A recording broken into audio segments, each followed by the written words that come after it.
Peristiwa bom bunuh diri terjadi pada 13 Mei 2018, menewaskan beberapa korban jiwa dan melukai banyak orang. Tragedi ini menjadi duka nasional serta pengingat pentingnya menjaga toleransi dan perdamaian antarumat beragama.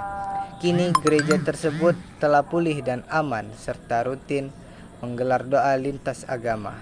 Bagaimana kondisi keamanan suatu negara pada saat sekarang? Kondisi keamanan saat ini aman dan terkendali karena pemerintahan dan aparat keamanan selalu melakukan pencegahan serta pengawasan terhadap potensi terorisme dan konflik sosial agar masyarakat Indonesia hidup damai dan tenang. Setelah mengamati tragedi kemanusiaan di Gereja Katolik Santa Maria Tak Bercelah di Surabaya, saya merasa sangat sedih dan prihatin. Seharusnya tindakan kekerasan seperti ini tidak terjadi di negara yang menjunjung tinggi nilai toleransi dan keberagaman. Peristiwa ini mengingatkan kita pentingnya menjaga kesatuan dan kesatuan serta menghargai perbedaan agama dan kepercayaan agar perdamaian tetap terjaga. Menurut saya, kejadian tersebut hanya akan memberikan sebuah pelajaran berharga bahwasannya kebencian dan juga fanatisme akan membawa kita ke dalam sebuah penderitaan. Oleh karena itu, kita harus meningkatkan rasa empati, saling menghormati, dan juga menolak segala bentuk kekerasan.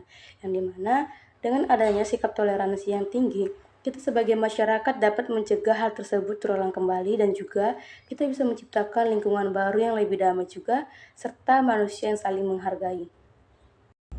Baiklah, selanjutnya pertanyaan ketiga yaitu bagaimana sikap Anda dalam menghadapi munculnya tindak teror di lingkungan masyarakat seperti yang terjadi di Surabaya? Nah, jadi ketika kita menghadapi teror seperti di lingkungan masyarakat, contohnya di kasus Surabaya, itu kita menerapkan dua poin-poin. Yang pertama itu sikap praktis yang dapat diterapkan, dan yang kedua peran pemerintah dan masyarakat.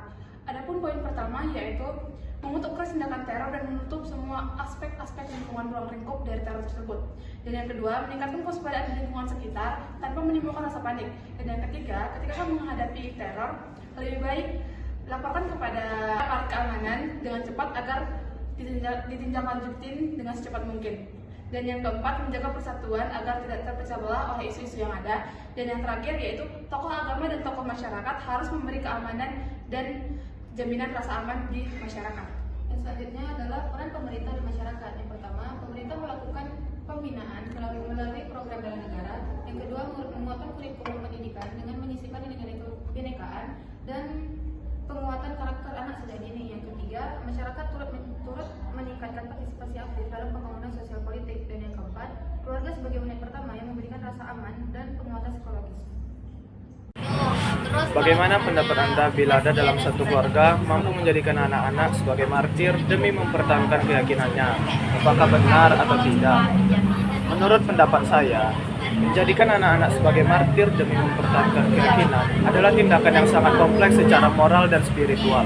Dalam konteks iman, kesetiaan kepada Tuhan memang dianggap mulia. Namun, anak-anak masih berada dalam masa pertumbuhan dan belum sepenuhnya mampu membuat keputusan dewasa secara independen. Memaksakan mereka untuk mengambil risiko ekstrim demi sebuah keyakinan bisa dianggap melanggar hak asasi anak. Apakah benar atau tidak? Jika kita ambil dari sudut pandang iman, beberapa tradisi agama mengagumi keteguhan iman hingga mereka rela mati. Jika keputusan itu tadi berasal dari anak-anak, tanpa ada paksaan, bisa saja dibenarkan secara spiritual. Jika kita ambil lagi dari sudut pandang hukum dan moral, tidak bisa dibenarkan. Anak-anak harus dilindungi. Karena melibatkan mereka dalam risiko kematian atas nama iman, apalagi dipaksa, tidak dibenarkan secara hukum dan moral. Kesimpulannya adalah mempertahankan iman adalah hak setiap orang. Tetapi melibatkan anak-anak sebagai martir harus mempertimbangkan secara hati-hati. Karena tanggung jawab orang tua adalah membimbing, bukan mengorbankan. Baik, saya akan menjawab pertanyaan kelima, yaitu bagaimana sikap Anda bila bertemu dengan seseorang yang terduga sebagai teroris di lingkungan sekitarmu? Maka sikap yang saya akan lakukan, yang pertama, saya berusaha untuk tidak panik dan tetap tenang. Karena jika saya panik dan ketakutan, maka akan menunjukkan tindakan yang berbahaya. Dan yang kedua, saya tidak akan bertindak sendiri.